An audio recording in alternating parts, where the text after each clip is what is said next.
Good morning everyone. आज हम अध्ययन करेंगे उपभोक्ता व्यवहार के सिद्धांत। उपभोक्ता व्यवहार के सिद्धांत को अगर हम एक तरह से उपयोगिता विश्लेषण कह दें तो भी कोई अतिशयोक्ति नहीं होगी। उपभोक्ता व्यवहार के सिद्धांत के अंदर मुख्यतः दो सिद्धांत दिए गए थे उपयोगिता को नापने के लिए, एक गणनावाचक और एक क्रमवाचक। गणनावाचक जो दृष्टिकोण थे उसके अंदर मोस्टली जो मार्शल अर्थशास्त्री थे, इनके सहयोगी जो थे, उन्होंने दिया था। उन्होंने उपयोगिता को एक तरह से यूटिल के अंदर नापा था। इन्होंने देखा कि संतुष्टि जो मिल रही है उसके आधार पर उन्होंने बता दिया कि एक इकाई से 10 उपयोगिता मिल रही है, दूसरी इकाई से 20 उपयोगिता मिल रही है। उसके आधार पर इन्होंने अपने अपने फाइनल रखी। दूसरा था इसका क्रमवाचक दृष्टिकोण, जो कि आपको इंडिफरेंस कर्व के रूप में प्राथमिकता निर्धारित की जाती है, जो हम अध्ययन कर चुके हैं। तो आज हम देखेंगे उपभोक्ता व्यवहार के सिद्धांत के अंतर्गत कि उपयोगिता का विश्लेषण कैसे करते हैं। हम कैसे देखते हैं कि उपभोक्ता को जो संतुष्टि मिल रही है वो किस किस तरीके से किस किस प्रकार मिल रही है। उपयोगिता क्या होती है?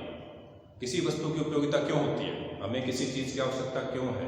वो हमारे लिए उपयोगी क्यों है? क्योंकि उसमें जो है वो आवश्यकता संतुष्टि का गुण होता है। कोई वस्तु आपकी आवश्यकता को संतुष्ट करेगी, इसलिए आप उस वस्तु का उपभोग करेंगे या आपके लिए उपयोगी होगी ना। अब आपको गर्मी के अंदर एसी की उपयोगिता है क्योंकि वो आपको ठंडक प्रदान करता है।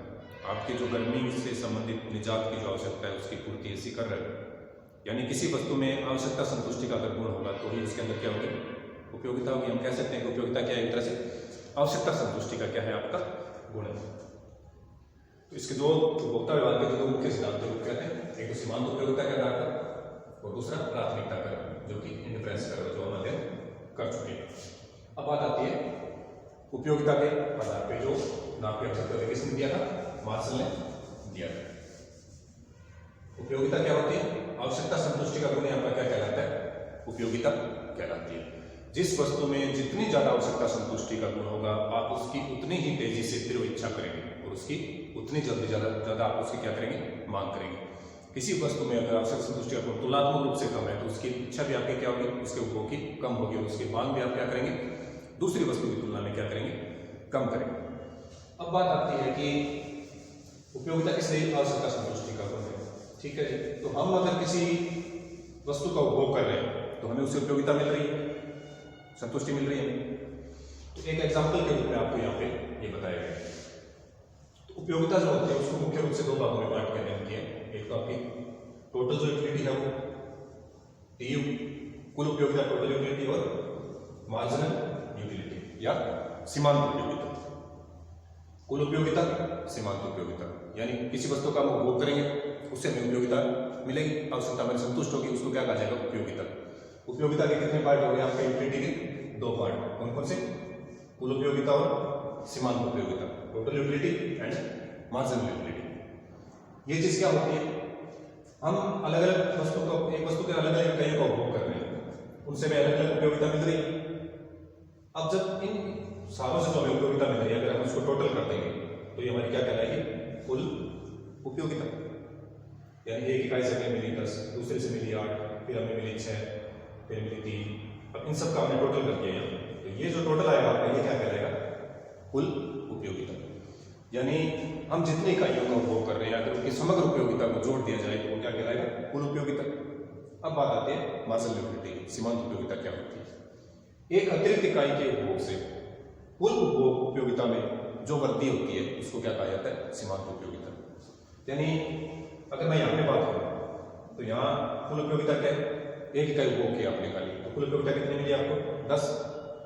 अब सीमांत क्या कहता है कि एक अतिरिक्त इकाई के उपभोग से आपको जो कुल उपयोगिता में वृद्धि या कमी होती है उसको क्या कहा जाएगा? सीमांत उपयोगिता। सीमांत उपयोगिता भी क्या होगी? 10 हो जाएगी। दूसरी इकाई में यहाँ पे जैसा ये इस इकाई से इस इकाई में आपको ऊपर आएगा, सीमांत उपयोगिता यहाँ पे कितनी है? अतिरिक्त इकाई को 8 ही मिलेगा, तो सीमांत कितनी होगी? 8। जब कुल की बात करते हैं तो सबकी टोटल आती है, जब सीमांत की बात करें तो एक अतिरिक्त इकाई से कुल में जो वृद्धि होती है, यहाँ पे कुल क्या था? 10, यहाँ पे कितना हो गया टोटल? 18। पहले कितना था? 10 चेंज कितना हुआ? 8। तो ये आपका क्या कहलाएगा? Marginal utility. इसी को यहाँ पे एग्जाम्पल में आपको बताया गया, तो आपको कंफ्यूज नहीं होना है कि कुल उपयोगिता और सीमांत उपयोगिता क्या है। सीमांत उपयोगिता एक अतिरिक्त इकाई के उपभोग से कुल उपभोग में जो वृद्धि या कमी हो रही है उसको क्या कहा जाएगा? सीमांत उपयोगिता कहा जाएगा। और हम जिन इकाइयों का उपभोग कर रहे हैं उनसे जो कुल उपयोग टोटल करने में जो उपयोगिता प्राप्त हो रही है उसको कुल उपयोगिता कहा जाएगा। यहाँ एक एग्जाम्पल देखते हैं। इकाई ली गई आपकी 1 इकाई 2 इकाई 3 इकाई 4 इकाई 5 इकाई 6 एक वस्तु है, उसकी आप उपभोग कर रहे हैं अलग अलग इकाई, ठीक है। जैसे कि चाय की 1 कप पिया आपने, 2 कप पिए, फिर 3 कप पिए, फिर 4, फिर 5 कप, कोई भी एक वस्तु ले सकते हैं। अब बात करते हैं कुल उपयोगिता। कुल उपयोगिता क्या है? जितनी इकाइयों का हम उपभोग कर रहे हैं उससे हमें जो संतुष्टि मिल रही है उसको, उसका योग या उसका कुल। तो जैसे माना कि हमने पहले इकाई से कितनी मिली उपयोगिता? 10 मिली। कोई जरूरी है 10 मानना, 12 मान सकते हैं, 15 मान सकते हैं, 20 मान सकते हैं। एक एग्जाम्पल के रूप में कितनी मिली? 10, ठीक है। अब हमने 1 इकाई उसकी और उपभोग कर ली, ठीक है, उससे मिल गई 18, ठीक है। फिर हमने 1 इकाई और उपभोग की, कितनी उपयोगिता मिल गई हमें? 23।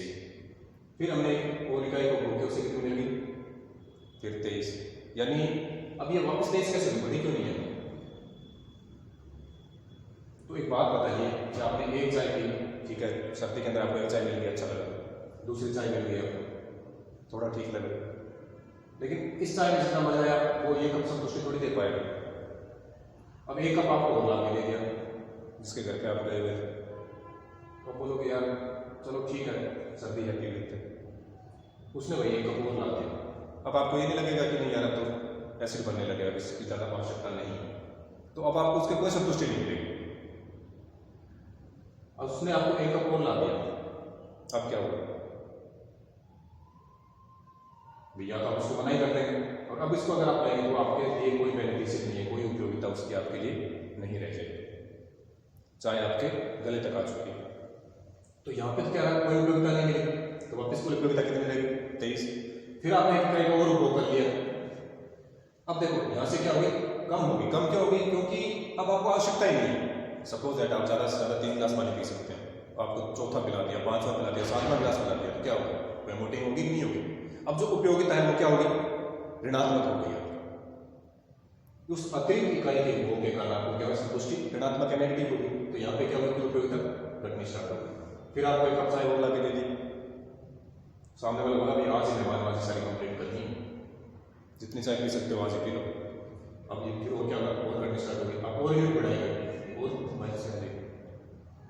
तो ये आपकी क्या कहलाती है? कुल उपयोगिता, ठीक है। जैसे जैसे आप इकाइयों की वृद्धि करेंगे कुल उपयोगिता में वृद्धि या कमी होती है। स्टार्टिंग में क्या होगा? आपका कुल उपयोगिता बढ़ेगी, फिर धीरे धीरे स्टे हो जाती है और फिर घटनी स्टार्ट होगी। ये था आपका कुल उपयोगिता। अब बात करते हैं सीमांत उपयोगिता की। सीमांत उपयोगिता में आपको क्या बताया गया कि एक अतिरिक्त इकाई के उपभोग से कुल उपभोग में जो कमी या वृद्धि होती है उसको सीमांत उपयोगिता कहा जाएगा। तो यहाँ देखो पहली इकाई है तो अतिरिक्त भी यही है, तो सीमांत उपयोगिता क्या हो गया? 10। वो अतिरिक्त इकाई है नहीं, तो हम ये मान के चलते कि इकाई की पहले हमारी उपयोगिता 0 थी, अब कितनी होगी? 10। आपने 1 इकाई और बढ़ा दी, चेंज हुआ ना 1 इकाई का, तो अब एक अतिरिक्त इकाई से कितनी वृद्धि या कमी होगी? ये आप कुल उपयोगिता के माध्यम से देखेंगे। पहले कितनी थी आपकी कुल उपयोगिता? 10, अब कितनी होगी? 18। 18 माइनस 10 कितना? 8। ये आपका क्या आ गया? Margin utility. क्योंकि मार्जिन यूटिलिटी क्या कहता है?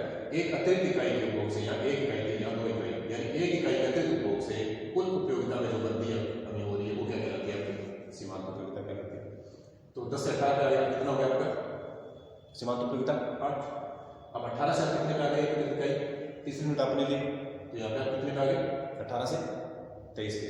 कितना चेंज हुआ? 18 से 23 के अंदर। अब यहाँ से नहीं लेना है, एक अतिरिक्त इकाई है तो अपने 2 तो कर चुके हो आप 2, अब आपने तीसरी की है तो 2 पे आप कितना पा रहे थे? 18 सेटिस्फेक्शन या यूटिलिटी आप मिल रही है आपको। अब कितनी मिल रही है आपको? 23। तो इसमें डिफरेंस कितना है? 1 इकाई के अतिरिक्त उपभोग से आपको कितना चेंज हुआ? 5 का, याद रखो 5। अब चौथी इकाई का आप उपभोग और बढ़ा रहे हैं तो कुल उपयोगिता में कितना चेंज हो रहा है? यहाँ भी 23, यहाँ भी 23, तो 0 चेंज है। तो सीमांत उपयोगिता आपकी यहाँ पे क्या हो गई? 0। फिर आपने 1 इकाई और बढ़ाई 4 से 5, अब सीमांत उपयोगिता कितनी? पहले कितनी थी? 23, अब 21। तो किसमें आ गई आपकी? माइनस के अंदर या नेगेटिव। तो आपको कितनी सीमांत उपयोगिता मिली? -2 ऋणात्मक उपयोगिता आपको प्राप्त हो रही है। फिर आपने 1 इकाई और बढ़ाई 21 से आप इसका 15 में, तो डिफरेंस कितना है? 6 का, इसका साथ में माइनस का साइन लगा दिया 6। यानी कि सीमांत उपयोगिता क्या होगी? कुल उपयोगिता में एक अतिरिक्त इकाई के उपभोग से जो कमी या वृद्धि होगी वो क्या कहलाएगी? आपकी सीमांत उपयोगिता। अब एक कंसेप्ट क्या निकल के आया हमारे सामने कि सीमांत उपयोगिता शुरुआत में धनात्मक, फिर 0, और फिर ऋणात्मक हो जाती है। यानी सीमांत उपयोगिता आपकी धनात्मक हो सकती है, शून्य हो सकती है, ऋणात्मक हो सकती है। डिपेंड करता है आप कितनी इकाइयों का उपयोग कर रहे हैं। जैसे जैसे आप इकाइयों सेम वस्तु में चेंज नहीं होगी, यहाँ सेम वस्तु लेके चलते हैं, एक ही वस्तु की जैसे जैसे उत्तरोत्तर इकाई में हम वृद्धि करते हैं, उससे जो हमें कुल उपयोगिता मिलती है वो शुरुआत में बढ़ती हुई, फिर स्टे और फिर घटनी स्टार्ट हो जाती है। एक ही वस्तु की उत्तरोत्तर इकाई वृद्धि उपभोग वृद्धि करने से सीमांत उपयोगिता शुरू में धनात्मक, फिर शून्य और फिर ऋणात्मक हो जाती है। तो इस एग्जाम्पल से आपको इस तरह समझ में आ गया, कोई दिक्कत नहीं होनी चाहिए। अब इसको मैं डायग्राम से देख लेते हैं। यहां हमने वस्तुओं का उपभोग लिख दिया, कंजप्शन कर रहे हैं।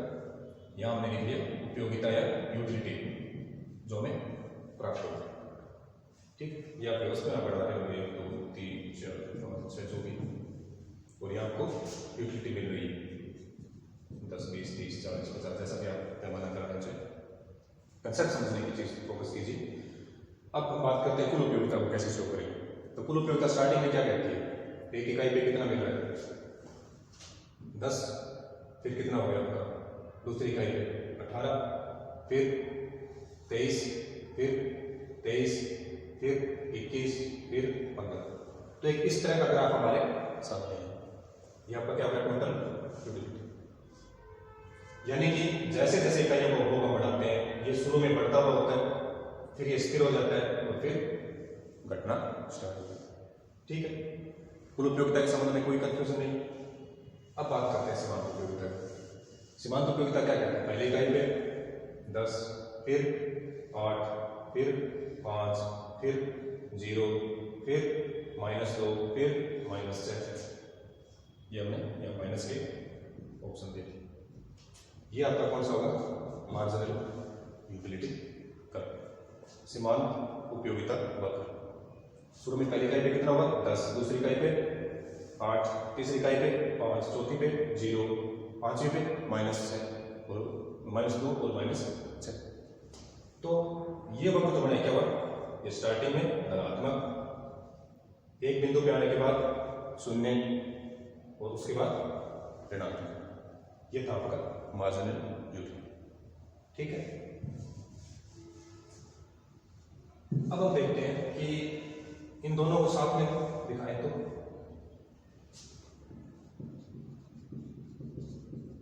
उपयोगिता marginal utility and total utility. Sorry, यहाँ पे आपकी इकाइयां वस्तु के उपभोग की, जो आप इकाई उपभोग कर रहे हैं वो, और यहाँ आपकी उपयोगिता है total utility and marginal. Total utility वक्र क्या कहते हैं, अभी आपको बताया कि एक बार बढ़ता हुआ, फिर स्टे और फिर ऋणात्मक होना, ढलान ऋणात्मक हो जाता है। ऋणात्मक नहीं, सॉरी ढलान वापस नीचे आना स्टार्ट हो जाएगा। सीमांत उपयोगिता वक्र क्या कहते हैं, एक बार धनात्मक, फिर शून्य और फिर ऋणात्मक। तो ये दोनों वक्र हमने एक साथ दिखा दी। कई बार एग्जाम में आपको क्या होता है, इन दोनों में रिलेशन पूछ लिया जाता है। तो रिलेशन क्या बना इसका, गौर कीजिए।